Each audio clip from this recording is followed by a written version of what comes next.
Hey friends, welcome back to the Self-Sufficient Homestead. What a beautiful day we have here in South Africa. And this week I realized I do not have any peppers in the ground. So I thought I'd plant some peppers today. But I brought my whole seed collection because if I forgot peppers, what else have I forgotten? So I'll be going through it. And I thought you could just spend some time with me. I'll show you my garden as well. Let's check it out. We can go check it out up close just now. There we go. That's one of my gardens. And then here I've got some stuff. I've got 2 lonely cucumbers. I've got some calendula, some snowy borage, dill, motherwort, and only 5 tomato plants. And these shaddocks I grew from seeds. Now I do understand that they will take much longer than grafted trees, but hey, that's what I had and that's what I did. So let's plant some more stuff. Now I've got a seedling tray here, which I really like. I like these black ones. I do not like these ones. I think I should just throw them away. The holes are too small and I do not like the foamlight coming off. And another thing that I realized, by the way, is I think I really need a little greenhouse for my seedlings because they dry out really quick. Let me just turn you a bit to that side. So maybe I should first get those seeds out before my hands get dirty. I'm excited that you're spending some time with me in my garden today. I haven't made a lot of garden videos. Okay, so this is what my seed collection looks like. Let me come show you. Now, each little case has 2 layers. And I used to have a collection with about 945 heirloom varieties. However, it kind of got stolen.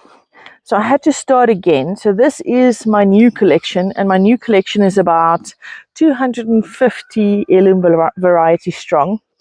And most of them are from livingseeds.co.za. That is the biggest seed company in South Africa. No, correction, that is the biggest heirloom seed company in South Africa. And now I have to look, because I've put them in here, but I haven't organized them the way I should. So I must look for something that looks like a pepper seed. Now this one is large thick cayenne. We can maybe plant some large thick cayenne as well. I do enjoy that. So now we just need to find our pepper seeds. Oh man. How do you organize your seeds? I bet it's better than mine. This is Violet Sparkle. Because mine is all over the place at the moment. This is a sweet banana pepper. We can plant some of that too. This looks good too. A pashtuk. This one is from the Ukraine. And if I can find a really nice fat tomato, I would really appreciate that too. Banana legs tomatoes.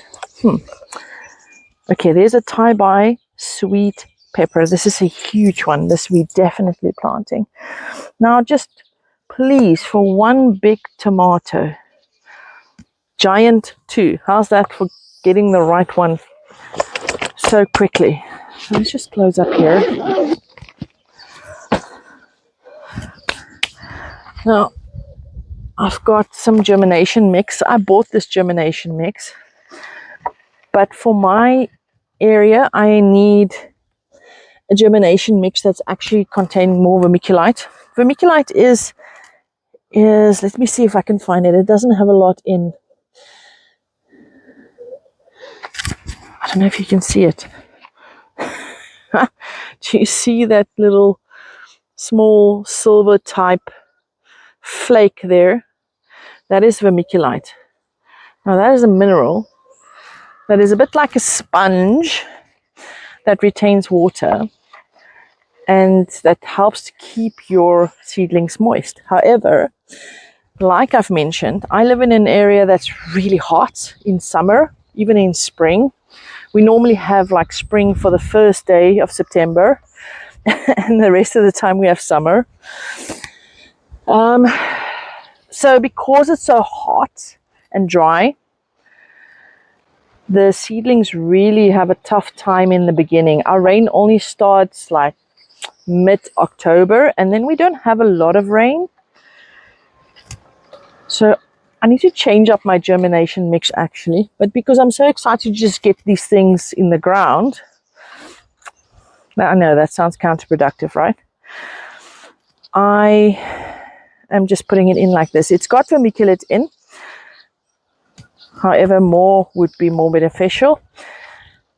But the ideal for me would be to get a little greenhouse tent where I can plant my little seeds and it would stay more humid. So I'll have to look into that. I did have one. I ordered a little greenhouse from a company. But then the August winds came and literally overnight it bent it in a way that you can't imagine that wind can bend a greenhouse. It's totally ruined.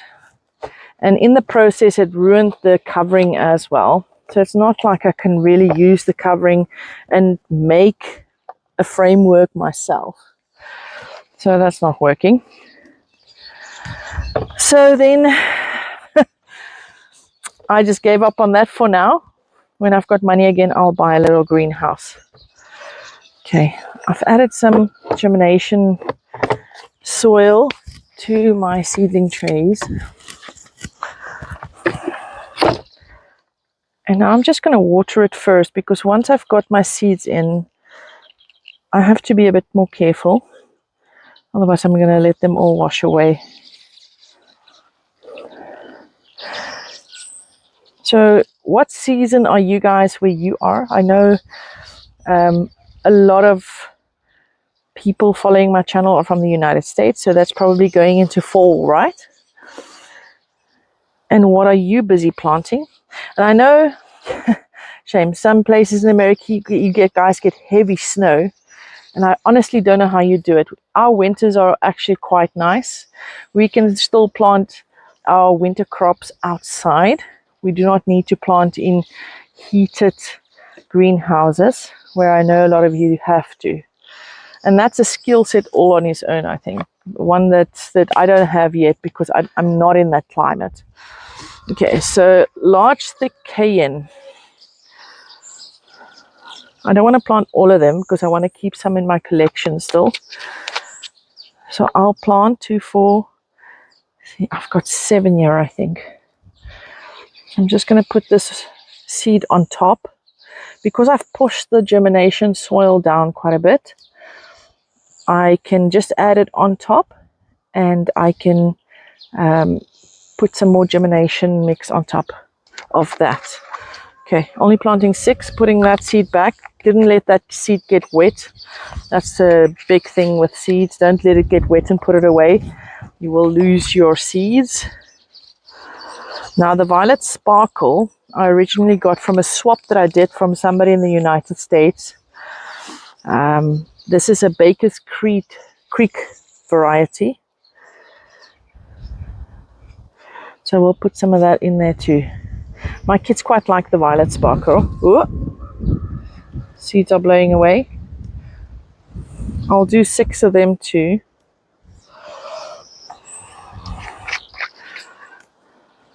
These seeds actually look a bit not so good anymore. So let's hope they come up so I can harvest from them again and put them back into my seed collection. Next up is sweet banana. That sounds really good. I don't think I've planted the sweet banana. Okay, so there's a row of sweet banana, living seeds variety. Next up, we've got sweet pepper taibei. It's a really big pepper, and it is thick-skinned, which I absolutely love.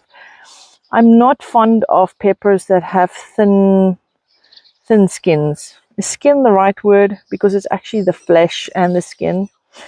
So this one is nice and thick and really gives you a good pepper. So I think I'll plant 2 rows of that just because I have enough seeds, number one. And number two, my kids love peppers. They eat them like apples from the garden. And then often I don't get the peppers coming into the house because they've all been eaten. So if I plant 12, I might get some in the house. Sweet pepper pashtuk. Let's see, that's a long red pepper. And I'll just plant 6 of those.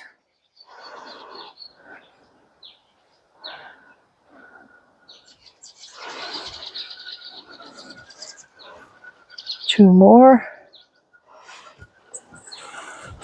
Peppers take a long time to get to fruit, so I'm actually a bit late. I'm really sad about that and forgetting about that. Tomato giant. If I've got enough seed, I'll plant 2 rows. Because it's such a useful, and it's a fruit, by the way, such a useful fruit in the household, even though you use it as a vegetable.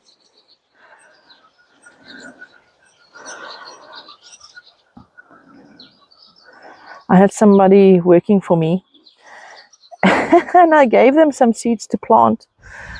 And I gave them these beautiful varieties that I had. Genovese, Costelatu, and all those that got those wrinkles. And they just didn't plant them because they didn't think that was a good tomato to plant. They do not know that there are so many varieties out there.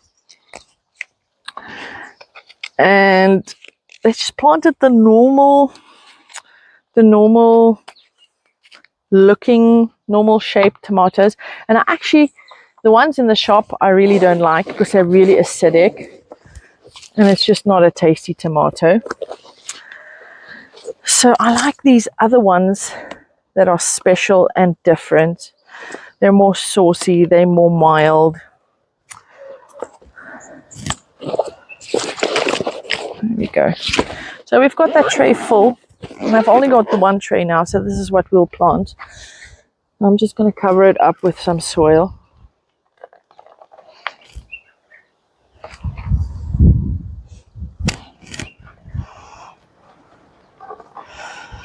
I've got some tomatoes in the freezer from last year.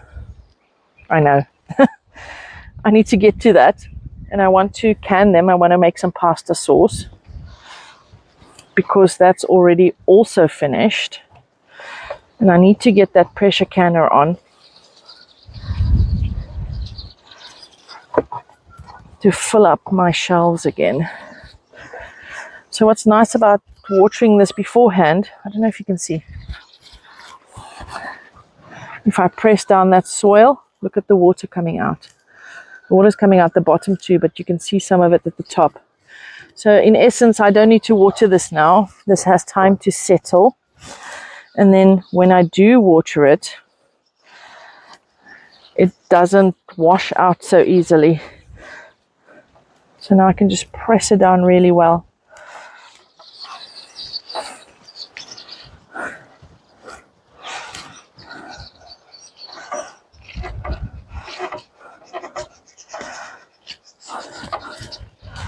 There we go. I'll put it on top of that one because that one's pretty useless.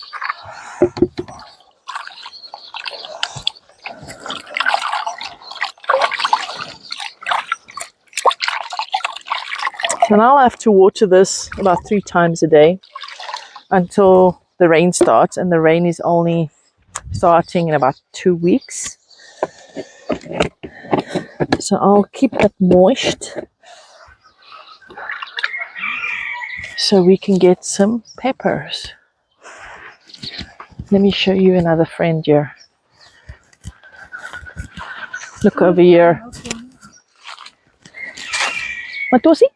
Muli Petroli? Muli Petroli?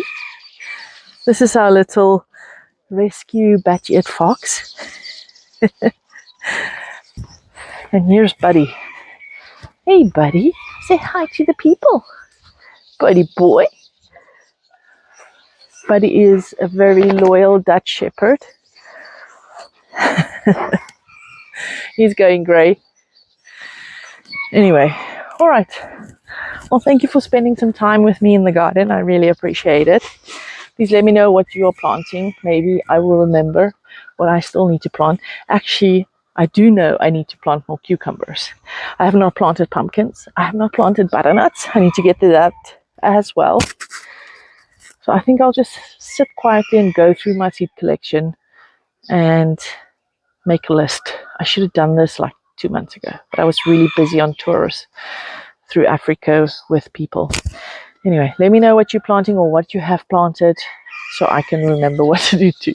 All right, guys, you have a great day. I'll see you again. Bye.